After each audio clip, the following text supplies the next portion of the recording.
దేవుని బిడ్డలుగా మనం జీవిస్తూ ఉన్నప్పుడు దేవుడు మనకు అనుగ్రహించిన గర్భ ఫలముల విషయంలో మనము నడుచుకొనవలసిన తీరును దేవుడు తెలియపరుస్తున్న ఒక ఉదంతాన్ని చూద్దాం. అది మొదటి సమూయేలు గ్రంథము 3వ అధ్యాయము 13వ వచనము. తన కుమారులు తమను తాము శాపగ్రస్తులనుగా చేసుకొనుచున్నారని తానెరిగియు వారిని అడ్డగించలేదు గనుక అతని ఇంటికి నిత్యమైన శిక్ష విధింతును. దేవుడు తెలియపరుస్తున్నాడు ఏలీ కుటుంబము గురించి. ఏలీ గురించి సమూయేలుకు దేవుడు తెలియపరుస్తున్నాడు.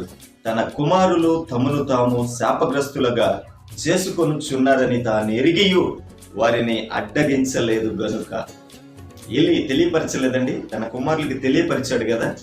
ఆ కుమారులారా, మీరు ఇలా ప్రవర్తిస్తున్నారని నాకు తెలిసింది, అది తగదు అని తెలియపరిచాడు. కానీ ఇక్కడ దేవుడు ఆశిస్తున్నాడు, వారిని అడ్డగించలేదు గనుక.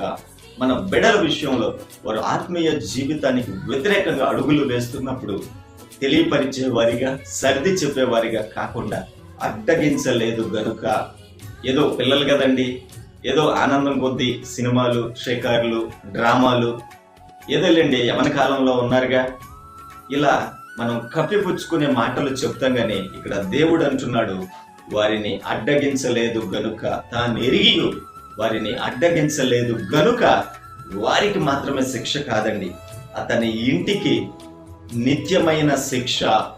మన బిడ్డల విషయంలో మనం ఎంత జాగ్రత్త వహించాలో ఈ వచనం తెలియపరుస్తుంది కదండి.